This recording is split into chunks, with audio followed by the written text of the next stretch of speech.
প্রিয় দর্শক, আজকের ভিডিওতে এমন একটা গাছ নিয়ে হাজির হলাম।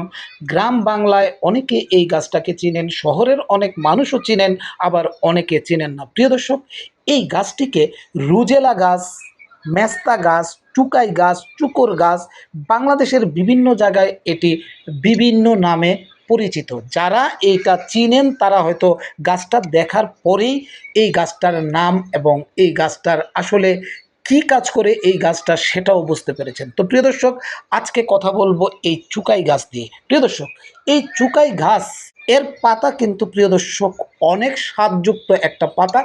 এই পাতা দিয়ে প্রিয় দর্শক, এই পাতার সাথে চিংড়ি মাছ যদি যোগ করে আপনারা ভর্তা বানান, তাহলে এই ভর্তাটা যেমন টক হবে এবং একটা অন্যরকম স্বাদ পাবেন। তাই প্রিয় দর্শক, গ্রাম বাংলায় এই গাছটার পাতা দিয়ে ভর্তা খাওয়ার প্রচলনও রয়েছে। আমি নিজেও এই পাতা দিয়ে ভর্তা খাই প্রিয় দর্শক। আর এর যে ফলগুলি হয়, এই ফলগুলি প্রিয় দর্শক অনেক ভিটামিন সমৃদ্ধ।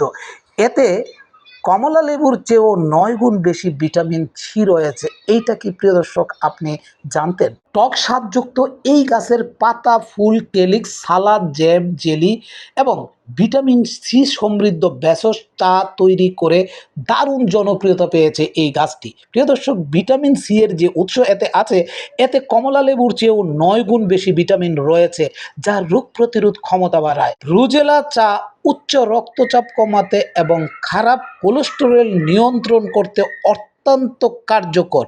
এটি হজম শক্তি বাড়ায় এবং ফ্যাট বার্ন করতে সাহায্য করে, ওজন কমাতে সহায়তা করে, শরীরের টক্সিন দূর করে, ত্বকের উজ্জ্বলতা বৃদ্ধি করে ও তারুণ্য ধরে রাখতেও সাহায্য করে। সুপ্রিয় দর্শক, আমার গাছটা এখনও ছোট আছে, এই বছর এখনও গাছে ফল ধরার সময় হয়নি। তো প্রিয় দর্শক, আমি গত বছরের একটা ভিডিও ফুটেজ আমি পাশে লাগিয়ে দিয়েছি, আপনারা দেখুন এই গাছের মধ্যে কি ধরনের ফল হয়। হয়তো প্রিয় দর্শক, এই ফলটা দেখলে আপনারা গাছটাকে আরও ভালোভাবে চিনতে পারবেন। প্রিয় দর্শক, ভিটামিন সি সমৃদ্ধ এই গাছটি আপনারা আপনাদের বিটি বাগান, ছাদ বাগান বা বাড়ির আশেপাশে আঙ্গিনায়, যেখানে প্রিয় দর্শক প্রচণ্ড রোদ পড়বে এবং দোআঁশ বেলে দোআঁশ মাটিতে আপনারা এই গাছটা লাগাতে পারেন।